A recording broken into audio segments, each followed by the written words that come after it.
Hello hi नमस्कार, आप सुन रहे हैं जागरण पॉडकास्ट का खबरनामा। मेरा नाम है शताक्षी सिंह। आज तारीख है 11 मार्च की और दिन है सोमवार का। चलिए आपको बताते हैं आज दिन भर की तमाम बड़ी खबरें।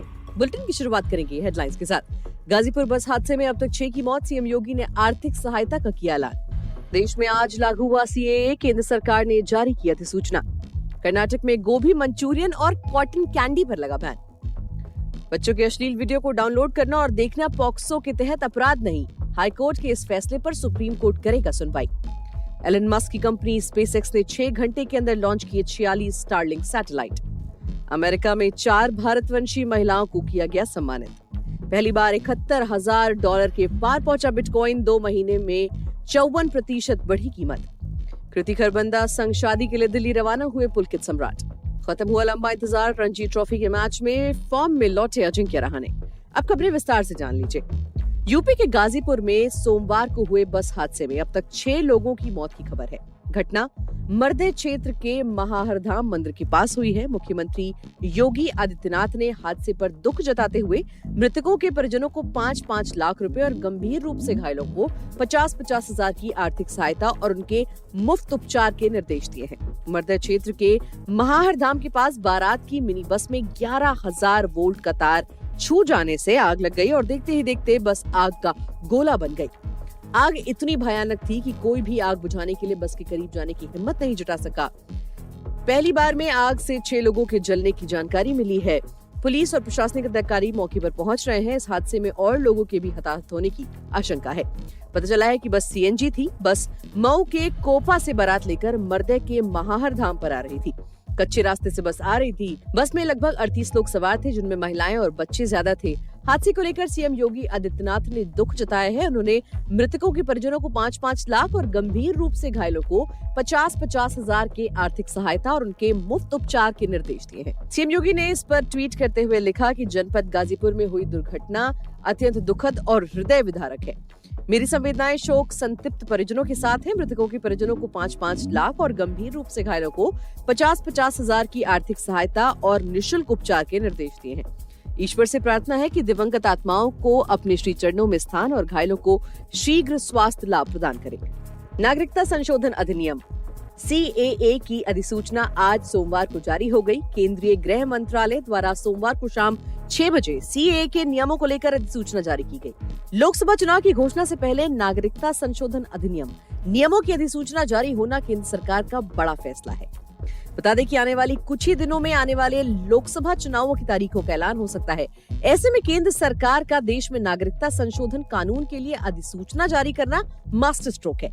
नोटिफिकेशन जारी होने के बाद देश में नागरिकता संशोधन कानून यानी सीएए लागू हो गया है। सीएए दिसंबर 2019 में पारित हुआ था और बाद में इसे राष्ट्रपति की मंजूरी भी मिल गई थी, लेकिन इसके खिलाफ देश के कई हिस्सों में विरोध प्रदर्शन हुए। ये कानून अब तक लागू नहीं हो सका है क्योंकि इसके कोऑर्डिनेशन के लिए नियमों को अधिसूचित किया जाना है। सीएए नियम जारी होने के बाद जो लोग बांग्लादेश, पाकिस्तान और अफगानिस्तान से 31 दिसंबर 2014 तक भारत आए थे, केवल उन्हें ही केंद्र सरकार द्वारा भारतीय राष्ट्रीयता दी जाएगी। सीएए में 6 गैर मुस्लिम समुदायों हिंदू, सिख, ईसाई, जैन, बौद्ध और पारसी शामिल हैं। इन्हें केवल भारतीय नागरिकता तभी मिल सकती है जब इन्होंने 31 दिसंबर 2014 को या उससे पहले भारत में शरण ली हो। हाल ही में केंद्रीय गृह मंत्री अमित शाह ने कहा था कि सीएए का क्रियान्वयन कोई नहीं रोक सकता क्योंकि ये देश का कानून है। वहीं पश्चिम बंगाल की मुख्यमंत्री ममता बनर्जी ने इसे लेकर केंद्र पर लोगों को गुमराह करने का आरोप लगाया था। वहीं कर्नाटक सरकार ने बच्चों की फेवरेट कॉटन कैंडी और फास्ट फूड में सबकी पसंदीदा गोभी मंचूरियन डिश पर आर्टिफिशियल रंगों के इस्तेमाल पर प्रतिबंध लगा दिया है। स्वास्थ्य और परिवार कल्याण मंत्री दिनेश गुंडूराव ने विधान सौदा में ये घोषणा की।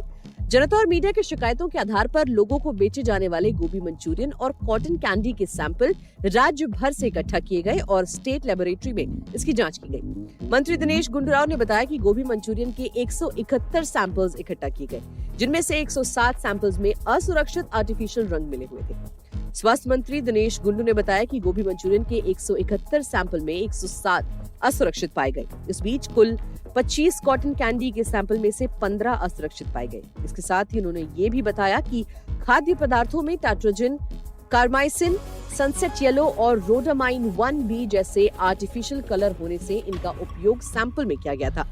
कर्नाटक सरकार के इस आदेश में कहा गया कि खाने में आर्टिफिशियल रंगों के लंबे समय तक उपयोग और इसके सेवन से कैंसर जैसी गंभीर बीमारी हो सकती है। लिहाजा लोगों को खान पान में किसी भी तरह के आर्टिफिशियल कलर का उपयोग न करने या फिर सीमित मात्रा में उपयोग करने की सलाह दी गई है। वहीं सुप्रीम कोर्ट ने सोमवार को मद्रास हाई कोर्ट के द्वारा बच्चों के अश्लील वीडियो के फैसले पर आपत्ति जताई है। सुप्रीम कोर्ट के इस फैसले को अत्याचारी करार दिया गया, जिसमें बच्चों के अश्लील वीडियो डाउनलोड करना और उसको देखने को अपराध नहीं माना गया था। सोमवार को मद्रास उच्च न्यायालय के इस फैसले को चुनौती देने वाली याचिका पर सुप्रीम कोर्ट ने सुनवाई करने पर सहमति जताई है। उच्च न्यायालय ने 11 जनवरी को अपने मोबाइल फोन पर बच्चों से जुड़ी अश्लील कंटेंट डाउनलोड करने के आरोप में 28 साल के एक व्यक्ति के खिलाफ आपराधिक कार्रवाई रद्द कर दी थी। इसमें यह भी कहा गया था कि आज के बच्चे अश्लील वीडियो देखने की गंभीर समस्या से जूझ रहे हैं और उन्हें दंडित करने के बजाय समाज को उन्हें शिक्षित करने के लिए इतना परिपक्व होना चाहिए। मुख्य न्यायाधीश डीवाई चंद्रचूड़ और न्यायमूर्ति जेबी पार्थिवाला और न्यायमूर्ति मनोज मिश्रा की पीठ ने 2 याचिकाकर्ता संगठनों की ओर से पेश वरिष्ठ अधिवक्ता एच.एस. फुल्का की दलीलों पर ध्यान दिया कि उच्च न्यायालय का फैसला कानूनों के विपरीत था। बता दें कि मद्रास हाईकोर्ट ने अपने फैसले में माना है कि बच्चों के अश्लील वीडियो डाउनलोड करना और उसे देखना पॉक्सो और आईटी एक्ट के मुताबिक अपराध नहीं है और इस वजह से मद्रास हाईकोर्ट ने आरोपी के खिलाफ कानूनी कार्रवाई को भी रद्द कर दिया था। बात करें विदेशी खबरों की तो एलन मस्क की एरोस्पेस कंपनी स्पेसएक्स ने सोमवार को पृथ्वी की निचली कक्षा में 46 स्टारलिंक इंटरनेट सैटेलाइट के दोहरे प्रोजेक्शन में सफलता हासिल की है। ये सभी केवल 6 घंटे के अंदर छोड़े गए थे। सैटेलाइट को स्पेस लॉन्च कॉम्प्लेक्स 40 से पुनः प्रयोग में आने वाले 2 चरणों वाले फॉल्कन 9 रॉकेट से लॉन्च किया गया। 23 सैटेलाइट का पहला सेट भारतीय समय के अनुसार सोमवार सुबह 4:35 पर रवाना हुआ। कंपनी ने कहा कि ये इस मिशन का सपोर्ट करने वाले रॉकेट की 11वीं उड़ान थी। इसने पहले crew 5, GPS 3, space vehicle 6, इनमारसेट I-6F2, CRS-28, इंटेलसेट G37, NG-20 प्रक्षेपित किए जा चुके हैं। उड़ान भरने के लगभग 8.5 मिनट बाद फाल्कन 9 का पहला चरण पृथ्वी पर वापस आया। सैटेलाइट के प्रोजेक्शन के 1 घंटे बाद स्पेसएक्स ने ट्वीट में कहा कि 23 स्टारलिंक सैटेलाइट्स के सक्सेसफुल प्रोजेक्शन की पुष्टि हो गई है। 23 स्टारलिंक उपग्रहों के दूसरे सेट का प्रक्षेपण सुबह 9:39 पर हुआ। पिछले हफ्ते स्पेसएक्स ने 23 स्टारलिंक इंटरनेट सैटेलाइट को प्रोजेक्ट किया था। वहीं अंतर्राष्ट्रीय महिला दिवस के अवसर पर 4 प्रमुख भारतीय और भारतीय अमेरिकी महिलाओं को सम्मानित किया गया। ये सम्मान उनकी उपलब्धियों और समाज में योगदान के लिए दिया गया। न्यूयॉर्क में भारत के महावाणिज्य दूतावास और फेडरेशन ऑफ इंडियन एसोसिएशन की ओर से आयोजित कार्यक्रम में महारानी राधिका राजे गायकवाड़, नीना सिंह, डॉक्टर इंदु ल्यू और मेघा देसाई को सम्मानित किया गया। गायकवाड़ अपने परोपकारी कार्यों के माध्यम से शिक्षा और सामुदायिक सशक्तिकरण के लिए प्रतिबद्ध है। नीना सिंह न्यू जर्सी में पहली भारतीय और सिख महिला मेयर हैं। ल्यू क्लिनिकल ने स्वास्थ्य सेवा में असाधारण नेतृत्व का प्रदर्शन किया, जबकि मेघा देसाई एक फाउंडेशन की अध्यक्ष है जिसका काम ग्रामीण भारत में महिलाओं और बच्चों के लिए स्वास्थ्य, आजीविका और मासिक धर्म समानता में सुधार पर केंद्रित है। न्यूयॉर्क में भारत के महावाणिज्य दूत विनय प्रधान और FIA अध्यक्ष डॉक्टर विनाश गुप्ता ने शुक्रवार को वाणिज्य दूतावास में सभा को संबोधित करते हुए समाज में महिलाओं की अपरिहार्य भूमिका और भारत में महिला सशक्तिकरण की दिशा में उठाए गए महत्वपूर्ण कदमों को स्वीकार किया। बढ़ते आगे और बात कर लेते हैं बिटकॉइन की। बिटकॉइन पहली बार सोमवार 11 मार्च को $71,000 को पार कर गया। अमेरिका में 2 महीने पहले 11 जनवरी को spot bitcoin exchanges traded fund यानी कि ETF को मंजूरी मिलने के बाद से इसमें लगातार तेजी देखी जा रही है। तब बिटकॉइन की कीमत $46,000 के करीब, यानी तब से लेकर अब तक बिटकॉइन की कीमत 53% बढ़ चुकी है। बिटकॉइन की तेजी का असर पूरे क्रिप्टो मार्केट पर दिख रहा है। दूसरी बड़ी क्रिप्टो इथेरियम भी $4,000 के पास पहुंच गई है।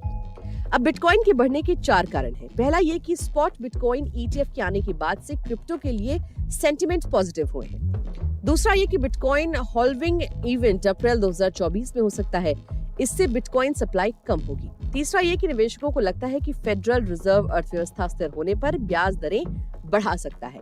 और चौथा ये कि अमेरिका में बैंकिंग क्षेत्र की समस्याओं ने डिसेंट्रलाइज्ड फाइनेंस की जरूरत पर फोकस को बढ़ा दिया है। बढ़ते हैं आगे और बात कर लेते हैं मनोरंजन जगत की। बॉलीवुड सेलेब्स शादी के बंधन में बंधते नजर आ रहे हैं। बहुत सारे सेलिब्रिटीज ने इस साल शादी की है। एक तरफ जहां रकुलप्रीत सिंह और जैकी भगनानी ने शादी रचाई, तो वहीं अब एक्टर पुलकित सम्राट अपनी होने वाली दुल्हनिया कृति खरबंदा से फेरे लेने जा रहे हैं। हाल ही में इस कपल का वेडिंग कार्ड वायरल हुआ है। वहीं अब पुलकित भी शादी के लिए मुंबई से दिल्ली रवाना हो चुके हैं। सोमवार दोपहर एक्टर को मुंबई एयरपोर्ट पर स्पॉट किया गया था। पुलकित सम्राट और कृति खरबंदा की शादी मुंबई में ना होकर देश की राजधानी दिल्ली में होने जा रही है। सोमवार को एक्टर मुंबई से दिल्ली के लिए रवाना हुए। एयरपोर्ट पर पुलकित का काफी कूल लुक नजर आया। उन्होंने व्हाइट शर्ट के साथ लाइट मरून शेड की लूज पैंट कैरी की थी। इस दौरान पेपराजीज ने उनकी शादी को लेकर भी कमेंट किया, जिस पर एक्टर स्माइल करते हुए नजर आए। कपल की शादी के फंक्शन पूरे 4 दिन चलेंगे। शादी के फंक्शन 13 मार्च से शुरू होकर 16 मार्च तक चलेंगे। कहा जा रहा है कि 15 मार्च को पुलकित और कृति फेरे लेंगे। खबर ये है कि कपल ग्रैंड वेडिंग ना करके केवल अपने परिवार और करीबी दोस्तों के बीच फेरे लेंगे।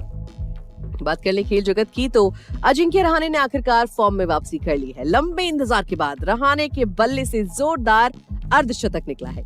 रहाणे की ये 50 एकदम सही समय पर आई है। मुंबई के कप्तान ने रणजी ट्रॉफी 2024 के फाइनल मैच में विदर्भ के खिलाफ खेलते हुए अर्धशतक जड़ा है। रहाणे की 50 के दम पर मुंबई ने खिताबी मैच में अपनी स्थिति काफी मजबूत कर ली है।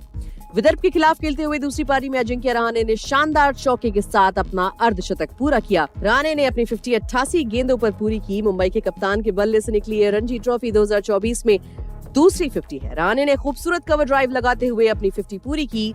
रहाणे इस सीजन बल्ले से बुरी तरह से संघर्ष करते हुए नजर आए। हालांकि रहाणे ने एकदम सही समय पर फॉर्म में वापसी की है। आज के लिए फिलहाल इतना ही। देश और दुनिया की तमाम खबरों को जानने के लिए जुड़े रहिए हमारे साथ और सुनते रहिए जागरण पॉडकास्ट का खबरनामा।